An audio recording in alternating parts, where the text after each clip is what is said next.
الفصاحه دا یو حد پورې مقدمه ده.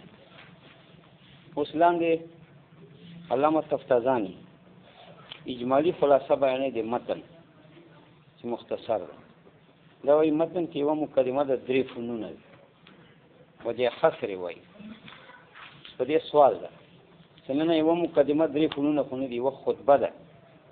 دا خطبه خو د متن خطبه ده، د تلخیص. دا خو چې فقط کس مثالي سوال نه ده، خپله خطبه ده. دا 5 جزء پکار دي.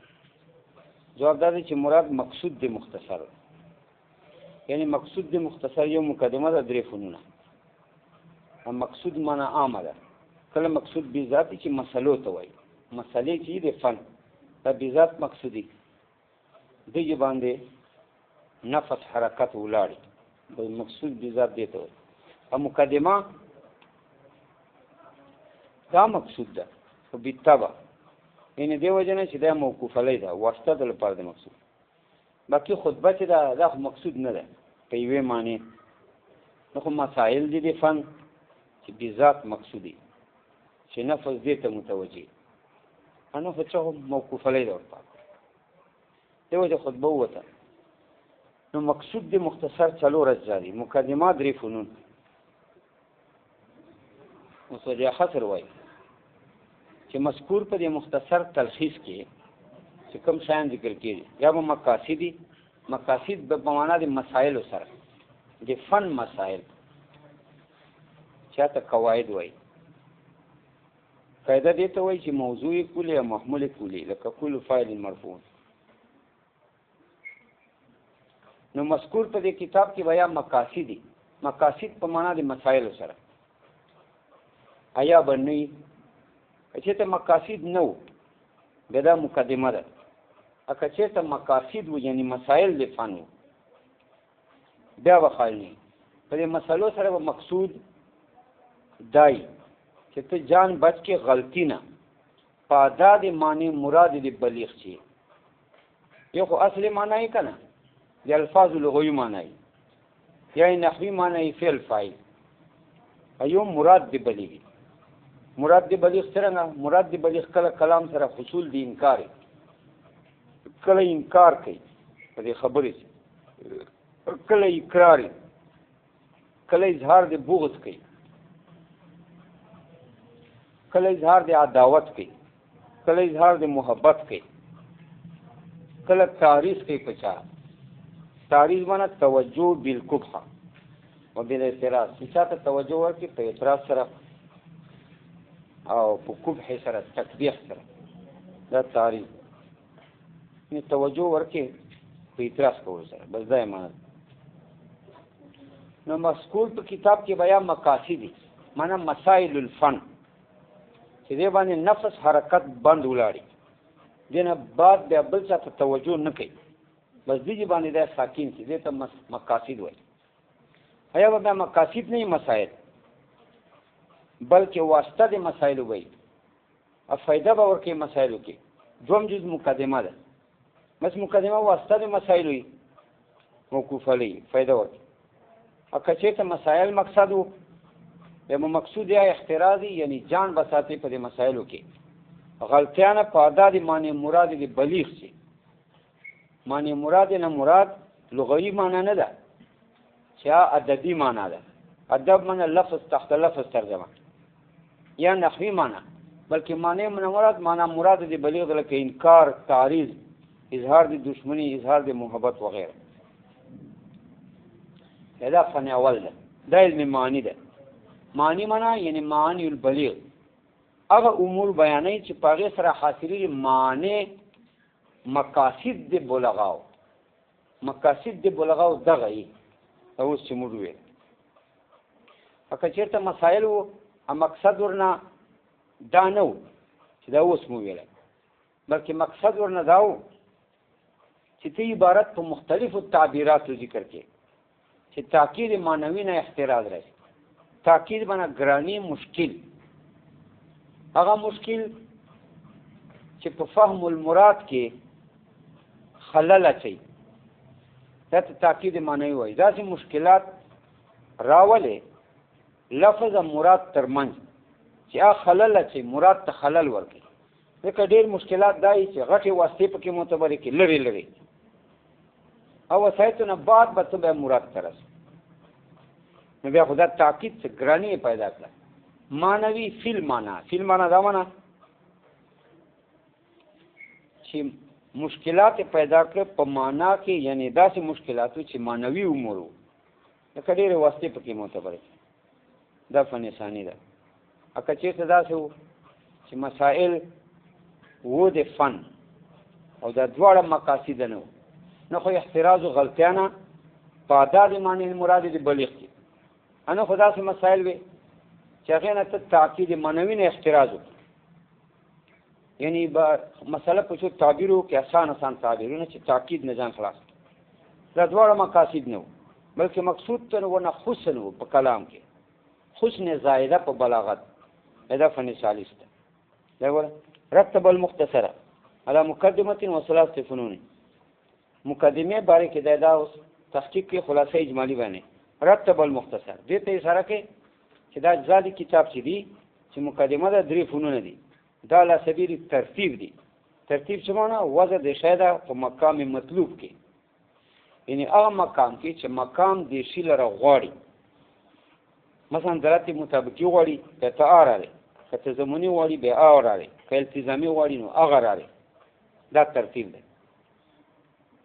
رتب المختصر مرتب مقصود دی مختصر که یو مقدمه کې او ثلاث فنون 3 فنون. لأن المذكور فيه دا لأنه نه ده، لأن المذكور فيه ځکه هغه مذکور په دې کتاب مختصر کې چې مقاصد نه وي، داسې خطبه ده پکې خو مقاصد نه ده. اما من قبیل المقاصد فی هذا الفن، یا بل ډلې د مقاصد نه په دې فن کې. دا ډلې ته کوي لکه مقاصد خو مسائل ته وایي، یا به مسائل الفنی.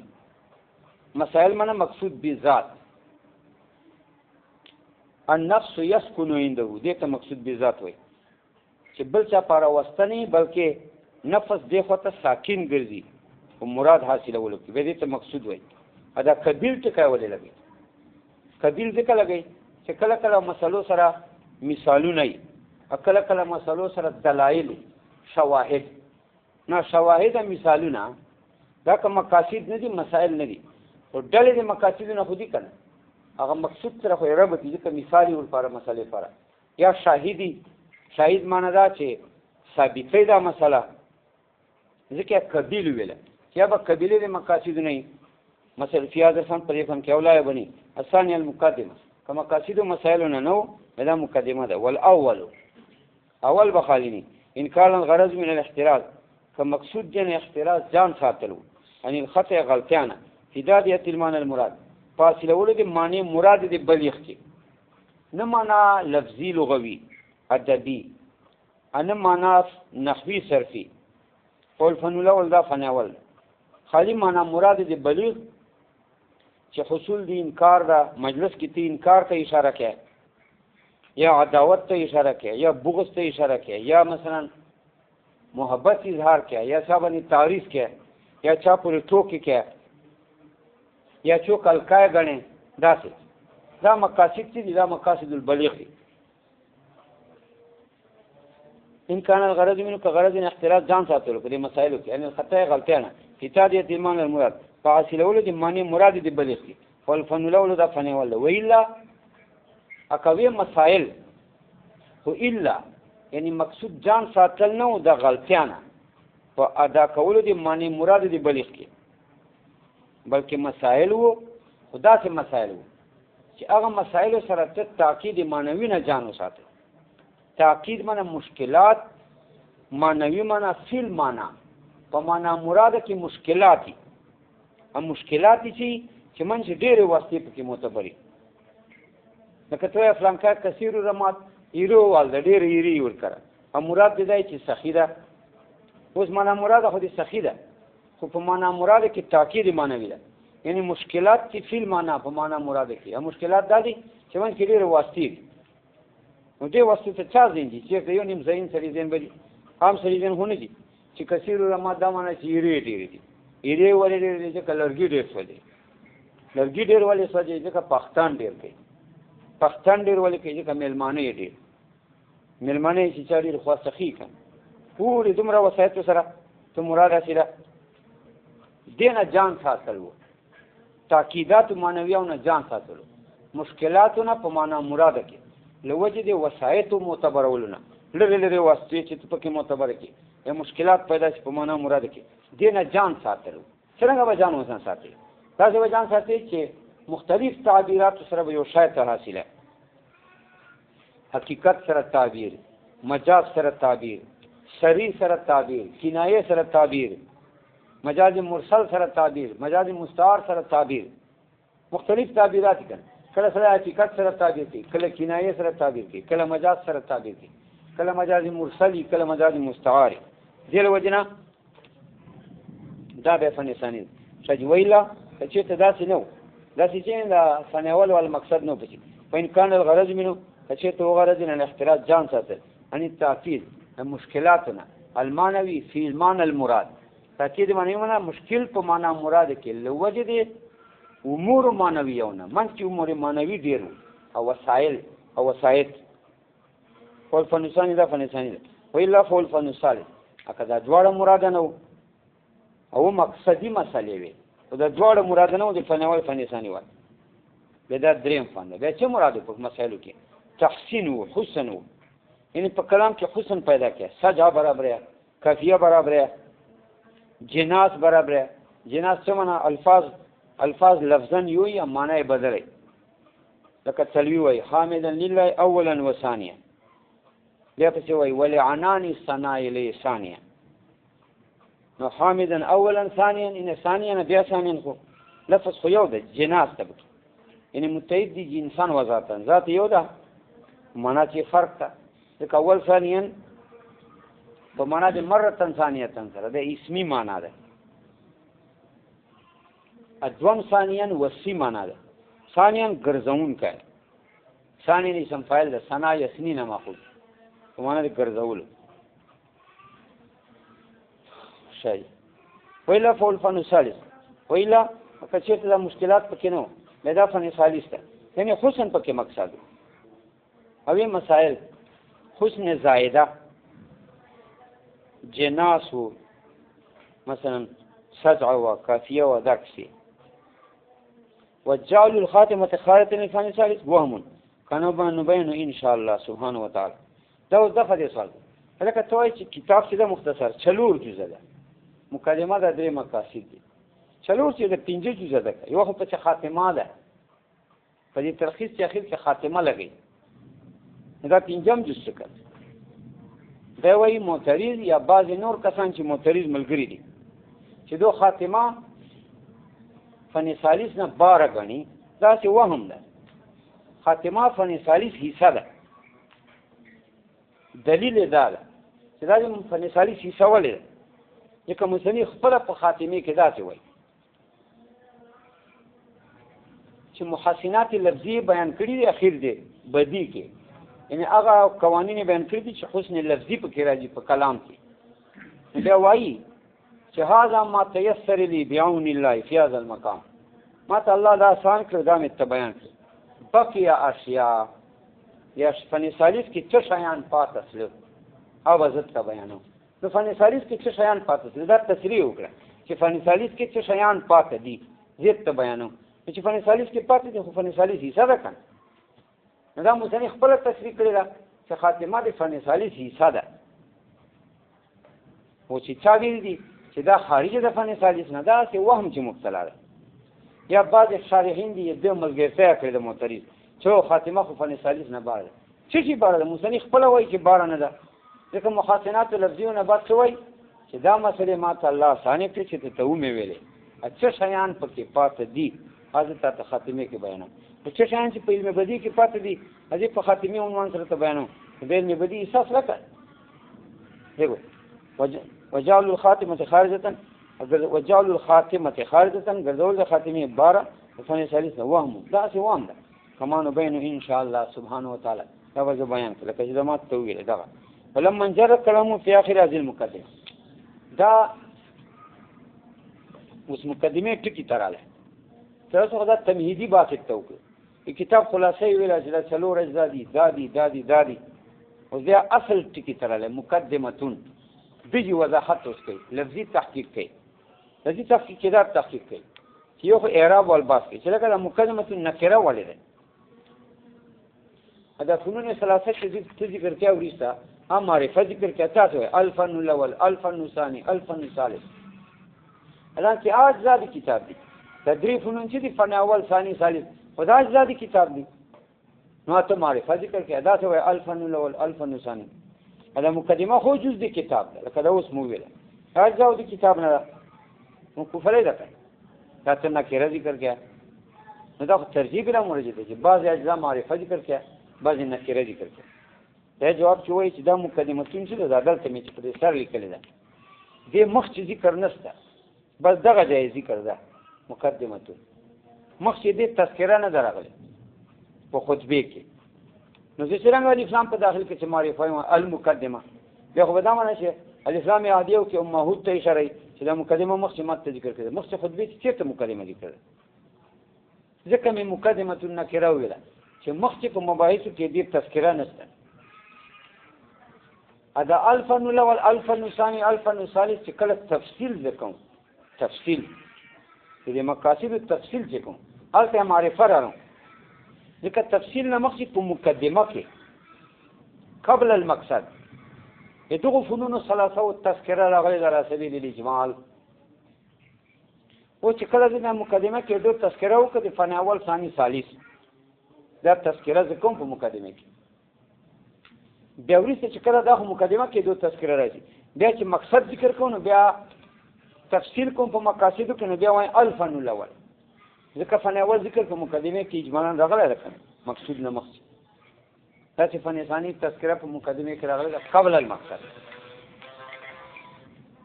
ځکه مې فن اول او دا معرفه راغلی داسې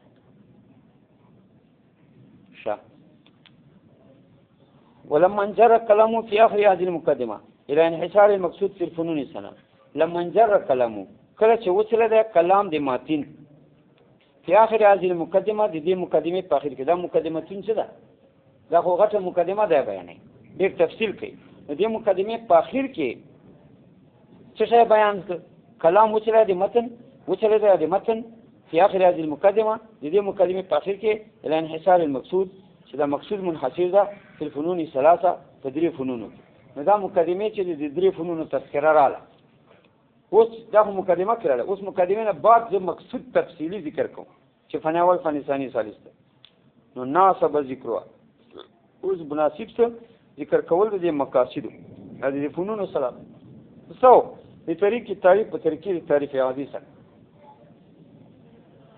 تعریف من معلوم العهد من التعریف من معلوم العهدی عهدی معلوم جمعنا چې دا جنس په ضمن د یوې حصې چې مرادي جنس په ضمن د یوې حصې چې مرادي جنس علم خاص حصې کې مرادي کنه نه فن اول کې ثاني کې ثالث بخلاف المقدمه په خلاف دغه مقدمه کې دا مقدمتون څه ده دینه مخې ته خطبه کې مقدمه تذکره نشته فإن الله مقتضیه شان دا مقدمه چې لا مقتضیه مقتضی نشته لإرادة چې موږ راړو دا مقدمه بلفظ المعرفه په لفظ معرفه في هذا المقام په دې مقام کې فنکر ذکر مقدمه نکره کړه وقال ویل مقدمه اوس بعض وایي چې دا مقدمه کې تنوین چې دا تعظیم پاره ده بعض وایي تحقیر پاره ده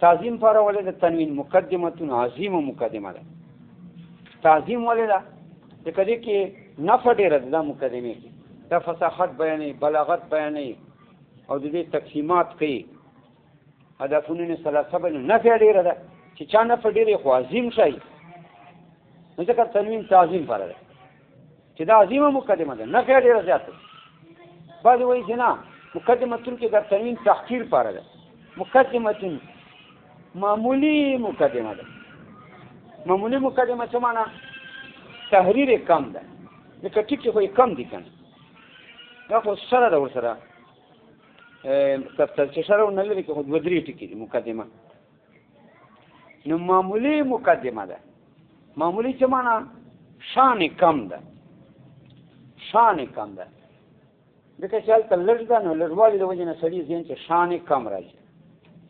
نو بعضې وایي تعظیم پاره ده، بعضې وایي تحقیر پاره ده. دا وایي دا چې دلته مه چېړه، ځکه چېرې محصلین خلک چې نورو ته فایده علمي ورکوي، هغه چېرې دا کیسه دلته کوي چې دا تعظیم پاره ده که تحقیر پاره ده. لکه دا معمولي خبرې چې دلته چېړې محصلین ومنځي، خو دا تعظیم پاره جوړېږي، تحقیر پاره جوړېږي. تعظیم پاره په دې اعتبار چې نفع ډېره ده، تحقیر پاره په دې اعتبار چې یو څو ټکي دي نو ذهن ته وړوکوالی پکې راځي، معمولي والی. نور متن خو یو څو ټکي دي که فصاحت بلاغت، بس دا یو څو ټکي کوي متن نو بس ذهن ته معمولي والی راځي. نو دواړه ټکي. بعضې وایي دا تکثیر پاره ده، تعظیم صفاتو کې استعمالېږي، تکثیر په کمیاتو کې استعمالېږي چې چا عدد ډېري، شمېر یې ډېري، یا یې تول ډېري، یا یې پیماش ډېري، یا یې شمېر ډېري، یا یې کچ ډېري. لکه مځکه وکچې 100 ګزه، یا مثلا کپړه وکچې. په کمیاتو کې تکثیر راځي، تعظیم په کیفیاتو کې راځي چې شان لوی، شان معنی صفت. تکثیر دا معنی چې عدد یې ډېري، یا دا معنی کچ یې ډېري، لکه مځکه وکچې کپړه، یا دا معنی وزن یې ډېري تول، یا دا معنی پیماش یې ډېري، بیا دې ته وایي تکثیر. نو بعضو پکې ویل دي، نو ګوره یوه خو دا ویله چې بعض ویلي تعظیم پاره ده، یعنې شان یې لوی ده، دا مقدمتون. چا وایي تحقیق پاره، تحقیر پاره ده، معمولي ده یاره. بعضې وایي چې تنوین تکثیر پاره ده، مقدمتون ډېره مقدمه ده. تکثیر عدد ته راځي ده، ډېره مقدمه ده. څرنګه ډېره ده؟ همړه نفي پکې ډېرې دي که نه، 100 مل نفي خو دي پکې، عدد یې ډېر ده. نو چا ویلي تکثیر پاره ده، عدد یې ډېر ده. چا ویلي تقلیل پاره ده، مقدمتون تقلیل پاره ده، لږ ده. عددن مقدمه خو لږ ده چې ټکي یې ګڼې، ګوته پر دی یو ټکی 2 ټکی، دا مقدمه خو لږ ده، عدد یې لږ ده. تقلیل دا معنی. بعضې وایي تکثیر پاره ده، عدد یې ډېر ده، یعنې منافع ډېرې دي که نه. نو چې منافع ډېرې تکثیر څه، تحقیر دا تقلیل دا معنی چې لږ ده، یعنې دا مقدمې دا متن څه ده، د دې دا ټکي خو لږ دي. وایي دا خبرې دلته مه چېړه سړی، دواړه ټیک دي، تکثیر هم ټیک ده، تقلیل هم ټیک ده. تکثیر دا معنی چې منافع ډېرې دي، تقلیل دا معنی چې ټکي خو یو څو دي که نه، مقدمې وال ټکي خو یو څو دي. نو تقلیل هم صحیح څه چې مقدمتون دا لږ غوندې مقدمه ده.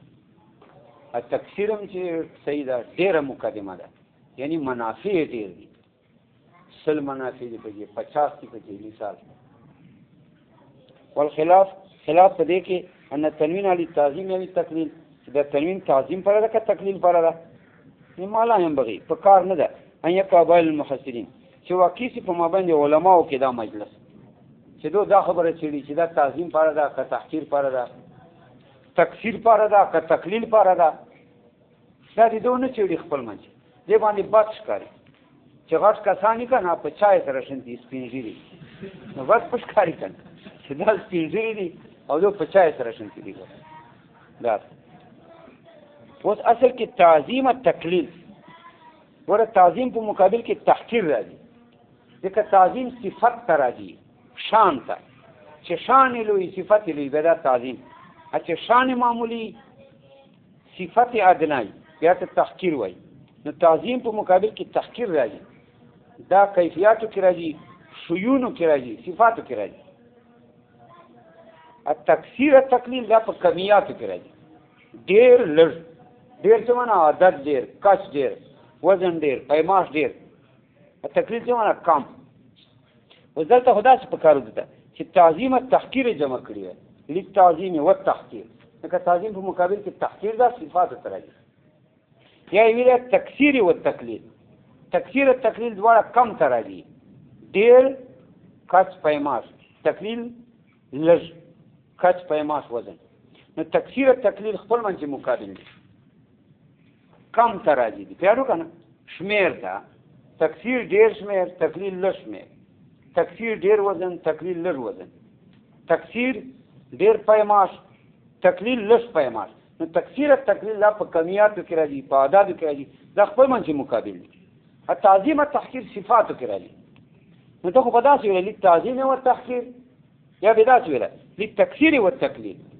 او دوی یو تعظیم پکې واخیستی کیفیات ول صفات ول او ولې تقلیل پکې واخیستی. نو تعظیم مقابل خو تحقیر و آی نه که ذکر التقلیل مقابل تکثیر و آی نه که ذکر. یو تعظیم واخیستی یو تقلیل واخیستی. جواب دا چې هر یو نه به بل معلومه کړ. تعظیم نه به تحقیر معلوم کې للتعظیم والتحقیر، التقلیل نه به تکثیر معلوم کې للتکثیر والتقلیل. یو یې پکې واخیستی بل ورسره معلومیږي ملګری.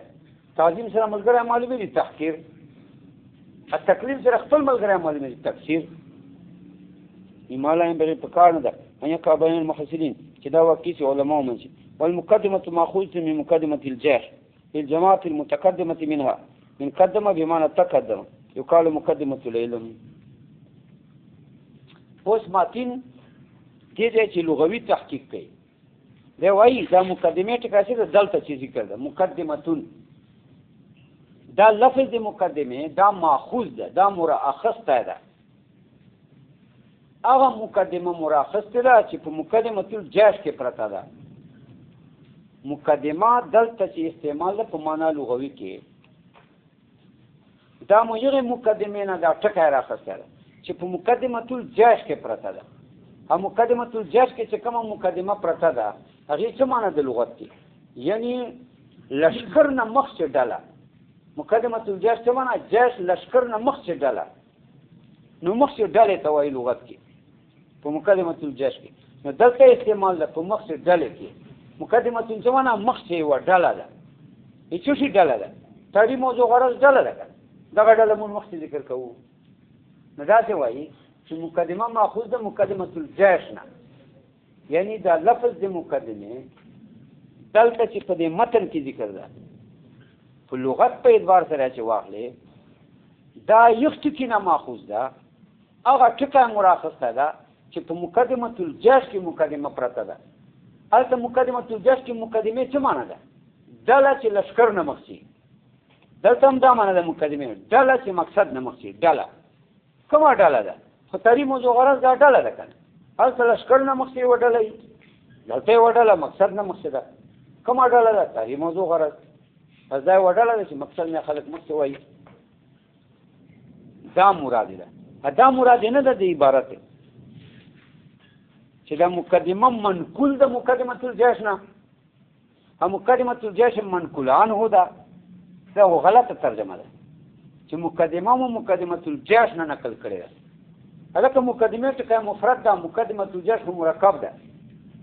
نو منقول مفرد څه منقولانو مرکب څه وتالي باطل. منقولانو کې خو احتیاط پکاري چې کوم څه منقولانو کې استعمال عین هغه به نقل کړي بلې معنی ته چې کوم لغوي معنی منقولانو عین منقولانو به نقل کړي او بلې معنی کې به استعمال کړي اته منقول وایي. لکه دابا لغت کې چاته وایي ما یدوب ته وایي. بیا اصطلاح عام نقل کړه چا کې دابا استعمال کړه په ذات قائم ارباو کې بس والتم دابا او منقولانو کې چې نقل کړه په ذات قائم ارباو کې چلو شي لري. خو بیا هم دا بیٹه پیدا منقولانو خو یو شي. اوس ته وایي چې مقدمه ماخوذ ده مقدمه الجاش نه. یعنی مقدمه منقول ده مقدمه الجاش نه. څنګه منقول ده؟ مقدمه مفرد ده مقدمه الجاش مرکب ده. نو لازم سے نقل دی مفرد من المرکب والتالي باطل. چیرې منقول غیر منقولان وي خو چې کوم منقولان وي عین هغه منقول خو صرف یو ځای یو کې استعمالي به څه نقل کې بلې معنی. نو دلته مفرد ده مقدمه او منقولان وي مقدمه الجاش مرکب ده. نو دا نقل خلاف اصل دا غلط ده. جواب دا ده چې دا مراد نه ده سړی. دا مراد دا چې مقدمه داسې نه وایي چې منقول ده. دا څه وایي چې مقدمه لغت کې چې دلته استعمال ده لغوي معنی یې مقدمه عین هغه مقدمه مراخصه ده چې په مقدمه الجاش کې استعمال ده. نو مقدمه په لغت کې عین په یغه معنی کې استعمال ده چې کومه مقدمه په مقدمه الجاش کې په کومه معنی کې استعمال ده. او مقدمه الجاش په کومه معنی استعمال ده؟ ډله د لشکر. دلته مراد ده مقدمه ډله معنی ده. لشکر خو هغه جیش کنه. ډله د تاریخ موضوع غره ځای و ډله ده مقصد نه مخکې ذکر کړي. ځکه ویل والمقدمه ماخوذ مقدمه مرخصه ده، یعنی مقدمه مرخصه ده استعمال کړي مو د دلته په معنا لغوي کې. دا ماخوذه دا ماخذ من مقدمه الجهر، عین هغه لفظ نه چې په مقدمه الجهر کې کومه مقدمه ذکر دي. مقدمه الجهر کې کومه مقدمه ذکر دی هغه څه معنا ده؟ للجماعه المتقدمه دي، هغه ډلې ته وایي چې مخکې علیه لشکر باندې دلته هم دغه څه ده، یوې ډلې ته وایي مقدمه چې تاری موضوع غرض چې مقصد نه مخکې من قدمه بمعنى تقدم. دغه دې سوال دی لکه قدم یقدم التقدیم تفعیل باب ده، تفعیل خو متعدی ده، نو مقدمه دا معنی چې بل مخکې کوي، دا خو قانون طبیعي نه خلاف ده. ځکه موږ دلته مقدمه چې ذکر کوو کتابونو کې دا په تقدیر طبیعي محمول ده، یعنی دا مراد مو ده چې د مقدمې کوم مزاج ده هغه دې تقاضا کوي چې زه دې مخکې ځکه مقدمې مزاج چې ده تاری موضوع غرض ده، نو هغه دې تقاضا کوي چې زه دې مخکې په خپله او مقدمه تفعیل به خدا ترجمه ده چې مقدمه بل مخکې کوي. نو مقدمه تفعیل باب ده معنی غلط روزي ځکه معنی دا چې بل مخکې کوي، دا مزاج طبیعي د مقدمې نه خلاف، غرض د مقدمې نه خلاف، ځکه غرض په مقدمې کې دا ده چې دا ماهیتا مقدم ده خپله. څرنګه ماهیت خپله مقدم ده، ځکه ماهیت د تاری موضوع غرض ده هغه تقاضا د تقدیم کوي چې موږ د مخکې مقصد نه چې مو جهالت ورک شي، بصیرت پیدا شي، زړور شي سړی، نو خو دې تقاضا کوي چې خپله دې مخکې، دا خو نه ده چې بل مخکې کوي. دی وایي سړی دا ټیک ده خو من قدمه بمعنى تقدمه، دا ټیک ته اصل با خو من قدمه تفعیل ده، خو تفعیل بمعنى تفاعل ده، لازمی معنی ده. مقدمه په معنا د متقدمه سره ده، قدمه نه ده په معنا د تقدمه ده. متقدمه څه معنا؟ لازمی معنی ده، خپله مخکې، دا معنی نه چې بل مخکې کوي، خپله مخکې دي. ځکه تاری موضوع غرض دي که نه موقوف علیه دي، نو موقوف علیه خپله مخکې. صحیح ذکر من قدمه بمعنى تقدمه. اوس دې نه بعد دوه مقدمې ته بیانوي، یو مقدمه العلم یو مقدمه الکتاب. او بیا شاته تفتازاني وایي چې دا بل چا نه دي ویلي، دا صرف ما دا تحقیق ته وکړ، یو مقدمه العلم یو مقدمه الکتاب. اوس دې مفهومات بیانوي او دارنګه مصداقات بیانوي، خارجي وجود او مفهومات بیانوي. صحیح.